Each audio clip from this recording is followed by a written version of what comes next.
In the world of travel, loyalty is more than points. It's connection, trust, and innovation. Each year, the Loyalty and Awards Conference brings together the visionaries shaping how the world moves. Here, ideas take flight, partnerships are born, and excellence is honored through the Golden Loyalty Awards. This isn't just a conference, it's where the future of loyalty strive. Welcome to Loyalty and Awards. Welcome back. We're at Loyalty and Awards in Amsterdam. I'm joined by my friend Peter from Mandarin Oriental Hotel Group. Last night, you were given an award here for the Golden Loyalty Awards. Tell me a little bit about the program that it was behind and the why, I guess. Absolutely. Well, no, thank you for having me. It's a pleasure to be here. The award that we won was Best Use of Technology.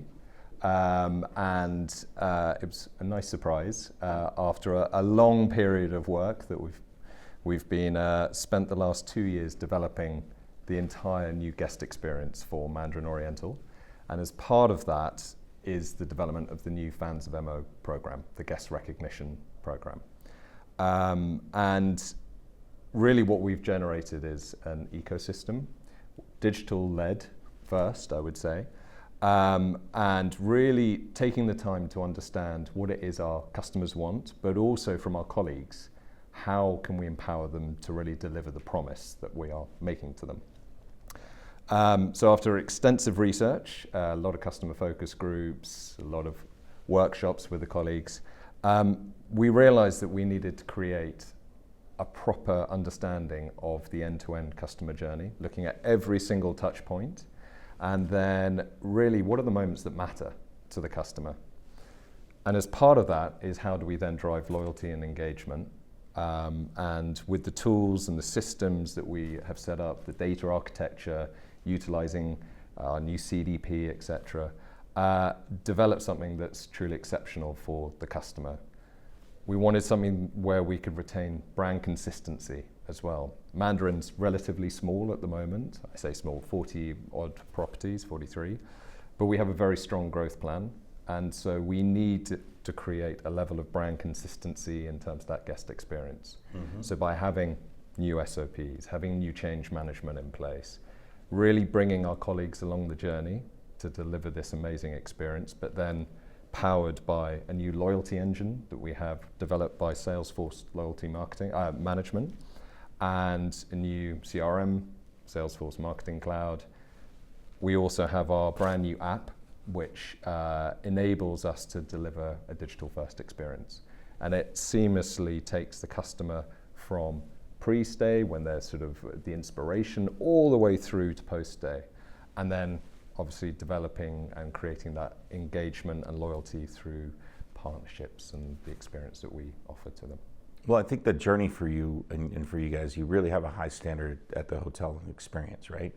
So I think from that standpoint, you needed your loyalty program to meet that same level of expectation, right? And I applaud you for kind of reimagining the process and going back through it and say, where does everybody interact? Where does everybody engage? And how is having that customer-centric approach, which your hotels are known for, right? Having that high level of service. Moving that into the tech space, what did you find along the way in that journey that you were like, oh, this is something we didn't realize that we needed to fix, and how the technology helped you get there? I think data is the key, right? You know, there's been so many presentations around the importance of getting the data right. So for us, being a single brand, it was a little easier, I would say, than some of these sort of wider brands, Accor, Marriott, where there are multiple systems, legacy systems as well. But it still wasn't easy. There were a lot of integrations, so we had some great vendors and partners who helped us get there. And really it was about creating a single customer view. Once we did that, then we could then start to think, right, how do we want, through all of those touch points, our colleagues, for instance, to have access to that information? What can they then action when they have that information in front of them, which is the critical thing. Yeah.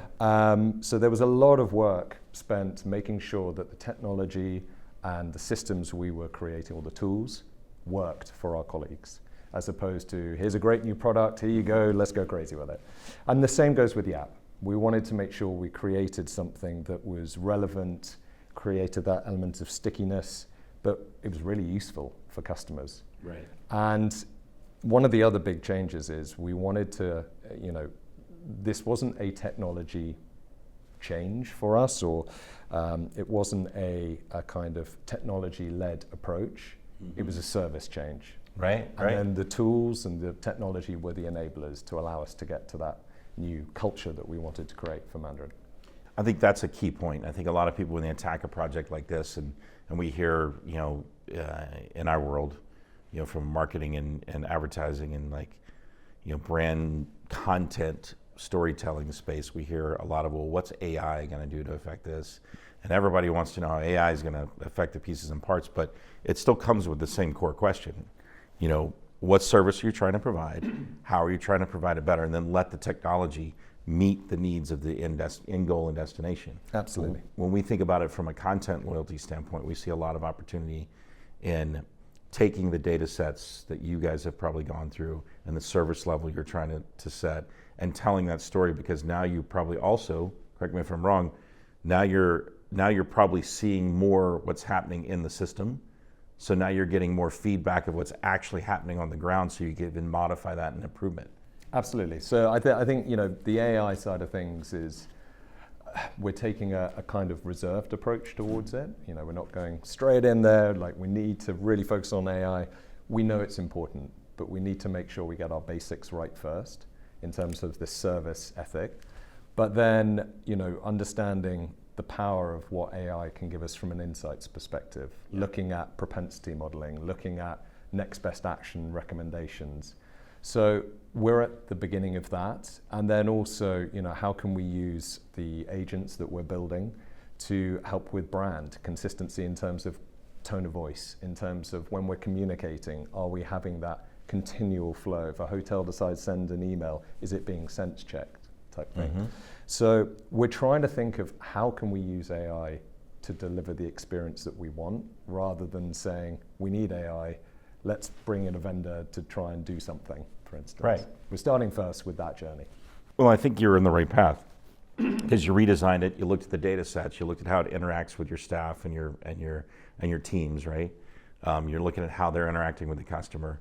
You're giving them the information to better interact with your guest. And then now ultimately, I think you're right on that once that starts to collect, you're going to see some predictive that starts to come out of it, and be able to effectively apply AI in your communication tools, so you can get that one-to-one communication level at the highest level of touch points, right? Where you have scale problems as you'll go through it, AI kind of helps you get through that scale problem. But if you haven't taught it right, if it's not based off the same core belief system, and you haven't educated your AI bots in the same way to where they understand the quality of the brand and the expectation of the brand and the way the brand speaks and the communication of it, then you can oftentimes lose your way. Exactly, and I think one of the big major drivers of how we're approaching it is how can we action from the information that we know. Yeah. Again, vendors can come in with some beautiful products and things that look amazing, but do they actually help the flow of the journey that we have in terms of our legacy systems, in terms of the way that we operate? Does it make sense for us? So we're sort of treading carefully with it, but at the same time, we're sort of deep diving into what is out there, what are the best practices, how can we use it properly. Yeah, even at Bluewater, because we buy and place a ton of media for a lot of direct-to-consumer brands. We have a lot of information that comes in through it. Billions and billions and billions of dollars of media spend, right, and results. For us, we stepped back from the whole tech platform and said, let's reimagine the tech platform, let's get the data organized for the future, but let's make sure we're thinking about understanding the customer journey along the way and really understanding what they want and need. And I think you guys, it seems like you guys took the same kind of step back approach and said, let's get it where we can communicate effectively. And for clarity, this isn't the end in terms of the new guest experience. This is first phase. Yeah. There are multiple phases to get us to that North Star. And so, there is a clear 5-year plan, roadmap, where are we taking this, with every element. So from an app experience, our web experience, the way we want the customers to feel, the partnerships is going to be a massive piece. And for fans of MO specifically, which is mainly my remit, we've created these 4 core pillars that are like the foundation of the program, which tie it all back to the cultural heritage of Mandarin. We didn't want a bolt-on program like so many other places are. We wanted something that was truly unique to Mandarin. So these pillars are spontaneous moments of generosity. And then within that, we've created levers and sort of back-end unpublished milestones, etc., to help deliver those experiences within a global consistent framework. We then have flexible privileges with every stay or visit, which is important for Mandarin. Previously, the program was very much focused on staying guests. We have over 20 Michelin stars within the group. There are incredible wellness products that we offer and services. So we wanted to really focus on that local aspect as well. Yeah. And then also, understanding the Chinese market is a huge motivation for us. So again, thinking of those digital tools, WeChat, making sure it works with that system, and the likes of C-Trip. So really working with those very important providers and technologies in those Chinese markets to make sure that we are adapting properly. Yeah, it's a big factor, right? When you get into localization of the needs of the area you're in. Not only at the big point, I own a tiny hotel in a tiny town, but feeding that community and finding out what that community's needs are, in one sense, is part of it. But I like the fact that you guys are looking to the service side of it and opening up that loyalty and membership. Perhaps? Yeah, absolutely. Excuse me. So that takes it nicely onto the third pillar, which is access to the exceptional. And localization is at its core. Our hotels are very unique. They're very much ingrained into the local DNA, the culture, and that's what people expect when they come and travel to one of our hotels. So we have then, under that pillar, created different levers that allows hotels to localize the experience. That's great. We have chef's exclusives where, historically, if you're a top tier, a platinum, whatever it may be, you might be given a glass champagne when you eat in the restaurant. What we're offering are these unique dining experiences. So as a top tier member, when you walk in and sit down, you may be given a taste of the signature dish. Or it could be, for instance, rather than disrupting your 6-course private dining experience, as you leave, you may be given a little bag with some of the ingredients from the main dish, and then you can take it home and cook it yourself. So it's these little touches that really celebrate the expertise within the property. The same with spa. We have a spa treatment enrichment, which, again, each individual property has uniquely curated, all within what we're calling, horrible term, freedom within a framework. There is a clear framework to guarantee that brand consistency, but we're not telling hotels what they need to do. We're not saying cookie cutter, do this, has to be that. We want you to think about it, think about your customer, really curate something special. So really, a lot of what we've done is to empower the colleagues and the hotels to own it. It's their program. They get to have a say in the experience that's offered to the members, which makes each experience unique. Yeah, so locally relevant, but still highly, highly aspirational. Absolutely. From a restaurant side of it, I've worked with so many celebrity chefs in helping their product go to market, and are connecting with everybody from Gordon Ramsay to Wolfgang Puck to Curtis Stone to just the list and list and list. I could go on for days. But the thing that people always want when it comes to them is they want something and a unique experience in some way that is meaningful. They want to be able to get almost behind that velvet rope or feel that moment that they're connected with that chef and that this is something special and real for them.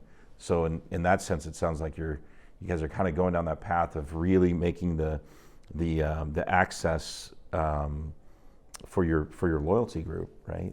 And we understand this isn't going to be for everyone, right? Yeah. We're not going to be able to offer this incredible personalized experience for every single person, but we're okay with that because we want to make sure we're looking after the people that really matter to Mandarin, the people who come back, who spend those big dollars with us. And I can give one great example of one of our restaurants had a very regular customer, spent over $500,000 worth of business over the years, and you know, he knew everyone, all of the staffs, the chefs, but he used to bring clients, his family. It was his dining room, basically. Right. And rather than giving him a chef's exclusive, like a taste, he knew the menu back to front. And his favorite thing was, I think, a Chateaubriand, right? Yeah. So instead of giving him more, what they realized was, let's make this really personal to him. All of his cutlery was engraved with his initials. They created a carving knife. They knew he loved Liverpool, for instance. So they created, at Liverpool Football Club, a carving knife with the handle with the colours of Liverpool. So whenever he was entertaining in the restaurant, they brought out his special cutlery, his special knife, and he was on show. It was his dining room. And I think it's those touches which restaurants do brilliantly, right? Yeah. But how do we now, rather than these individual moments, how do we create an atmosphere or a structure that allows that to be consistently repeated across the group? Right, it's a challenge, right? Because you worry about the localization, and obviously your key players, and that's why I applaud you again for thinking first about how the team and all your associates throughout the organization are all accessing this information, because then they know the personalization level that you want to achieve, and they're able to identify that down the journey. I think those experiences, and I think telling the stories of those experiences and telling the stories of those true, true brand storytelling fashion, being able to get inside of the connection with your customers and be able to tell that on a broader sense, I think will help in the scale side of it, because most people may not ever have the capability to access your hotels.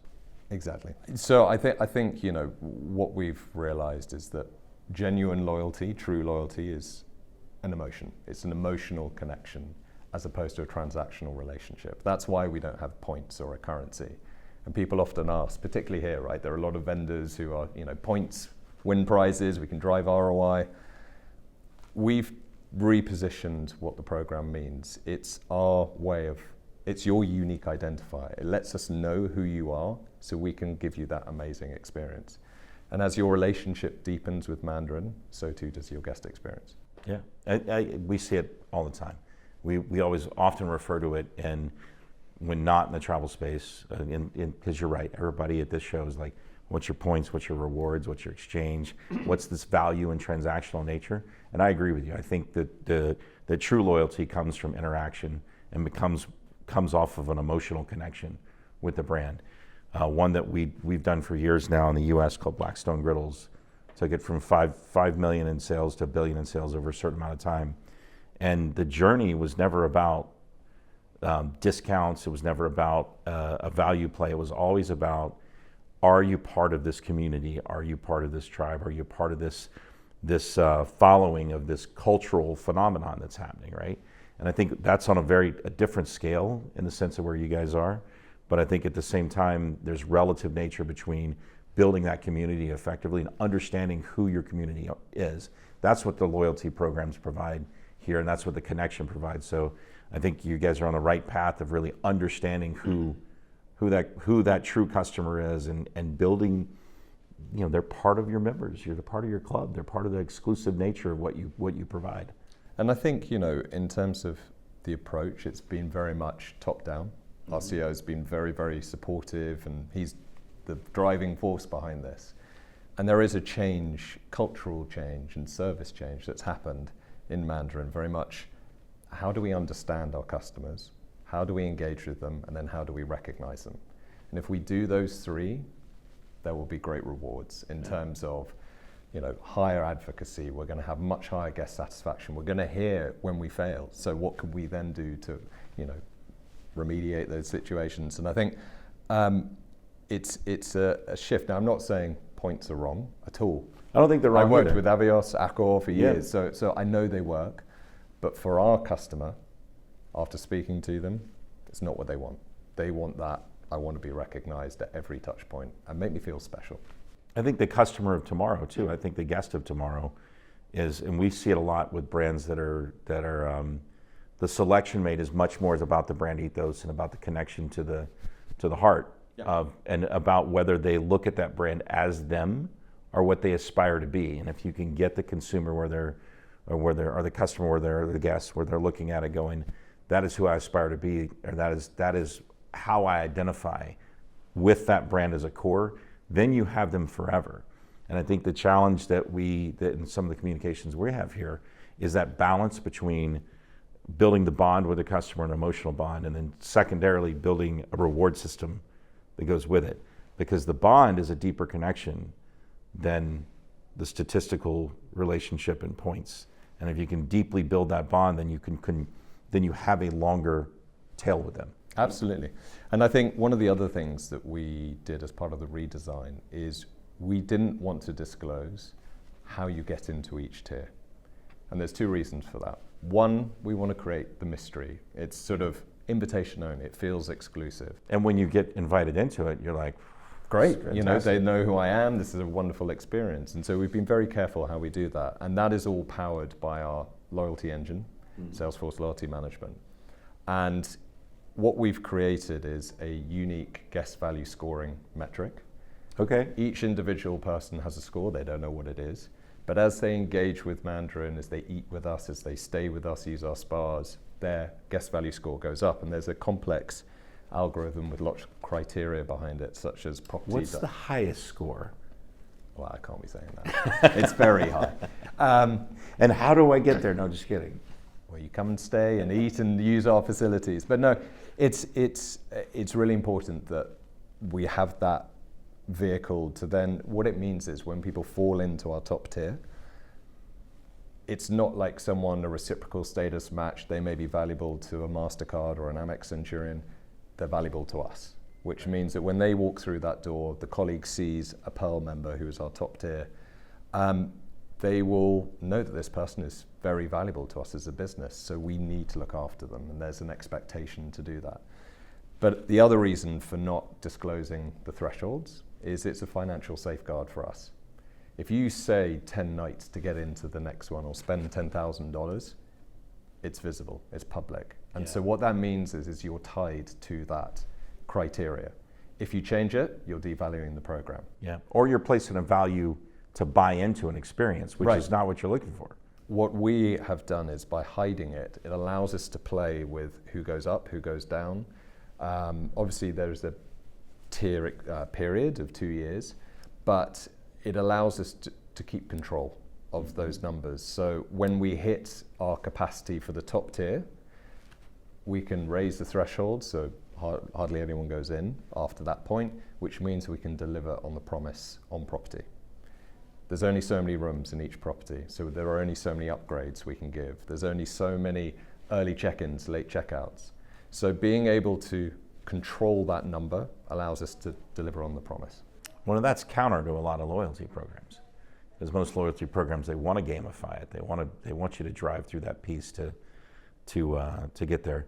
But it also probably speaks very clearly to the brand. You're about the guest experience, and you're about delivering the highest level of guest experience.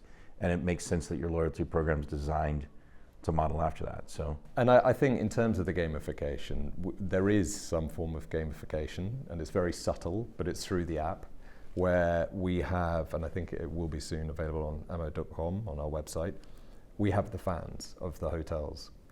As you stay in it, it lights up, so it makes it very clear that you've visited that. And it's been amazing since launching it. People call up, where's my fan? I stayed in Madrid or Barcelona, and it means nothing really, apart from they can understand that they're building a relationship with Mandarin. They want it to be recognized.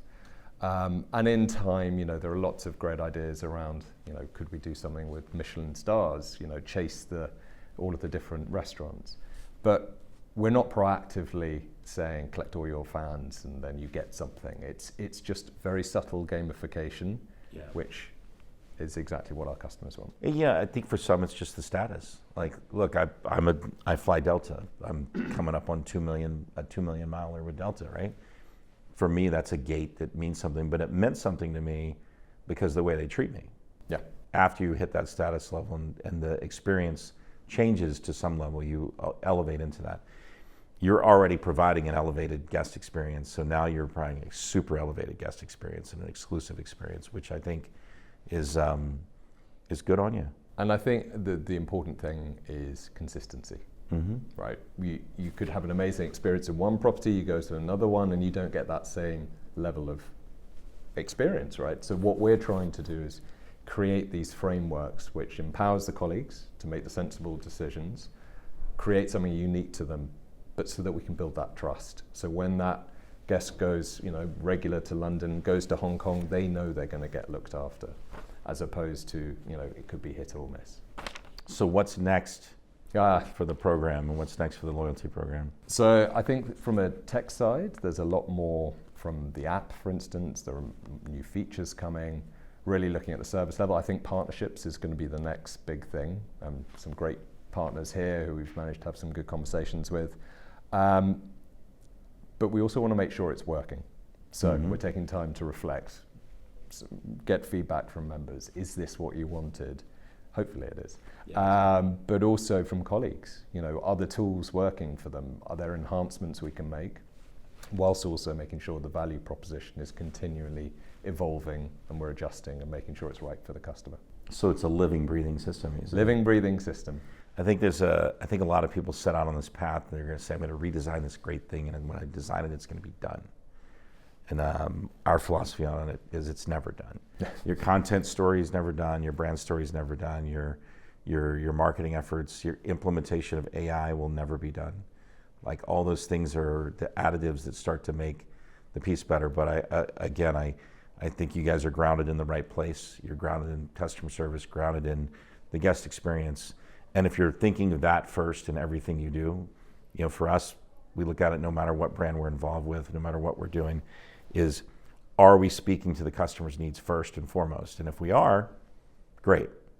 Everything else should follow from that belief. Yeah. And if we're rooted there in what the consumer wants, what the guest wants, what the customer wants, then everything else is about how do you make that effective? How do you make the business operate around it and ultimately be profitable? And then, because if you deliver a great customer experience or great guest experience, they're automatically going to come back and they're automatically become your brand advocate and a storyteller. And in your situation, the exclusivity that you offer means that they will want to aspire, and those around them will want to aspire to be part of your organizations. Absolutely. And I think, just to add to that, you sort of mentioned the byproduct of a great experience is revenue, right? People come back. Yep. And so the metrics that we measure are very particular. We want to make sure it's right for us.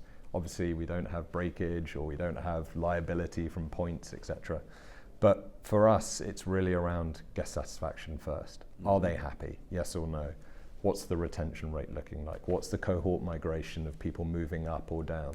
And then in the background, we have quite a complex life cycle series around, targeting aspiring Pearl members, or it could be churn prevention. Nothing revolutionary, but just making sure that we're testing and learning what is working so that we have a really great ecosystem which is looking after the customer. And what's driving them today? Yeah. Right? That's I think the bigger challenge, because as you go through that cycle, especially when you're dealing with a affluent consumer, right? Sometimes that affluency happens at certain ages. So continuing to offer that depth inside there is... But it's an interesting point you raised there, because we're also thinking of the future in terms of future generations. Previously, Mandarin's family offering was relatively, it was good, but there was a lot of opportunity. There is a brand new focus on the family aspect, because we know that if we can tap into that emotional connection of children, and when we say family, it's not just babies, it's teenagers, it's the people who are soon to be leaving the nest. They may have some money, they may not, but it's building that emotion with them now, that connection. That's where we used to go as a family. Wasn't it great? Let's go back and celebrate an anniversary. And it's sort of making sure that when we're talking about families, it can be multi-generational families. Our Asian community, it's the whole family who go on holiday, from youngest to grandpas and grandmas. So we're really looking at how do we future-proof what we're doing. So it's not just for the here, right now, the return on investment. Yeah, it's the long tail. It really is looking down the line and having your vision out down the road. Well, guys, first, thank you for spending time with me. Love your hotels. Look forward to now I have to go to all 43 of them. Yeah, there's plenty more coming. So. Oh boy. Can we do all 43 in a year? That's the question. Can we just go out and just stay at all of them? And we'd love you to do it. It's a heck of an idea to kind of think about that experience and be able to tell that story well. I think back to, just having one more thought there, I think back to what Marriott was doing for a while, and really their brand storytelling team that they had out, and some of the experiences they would present from the in-room side of it, and the stories they were telling about the other top properties often would trigger people to want to go experience that. I'm sure you have that cross promotion going inside the guest experience. Absolutely, and I think that's why the growth is there for us. We want to also share Mandarin across the world. It's not just Hong Kong or Bangkok or London. We're expanding quickly so that we can build a brand that is very unique to us. It's something, the luxury space is busy. So how do we get cut through? So our brand positioning is really important, which has been redone recently. This new guest experience, and it makes us stand out in a place where people can be fickle when they're wanting to go on holiday or travel for business. So how do we create that emotion so that they want to come back? Yeah, it's all about connection, right? It's connection with the customer, connection with the guest. So again, thank you for joining me, guys. We're here at Loyalty and Awards in Amsterdam. Fantastic conversation, and congratulations again on your Golden Loyalty Award. Thank you very much. All right. Appreciate your time, bud. Take care.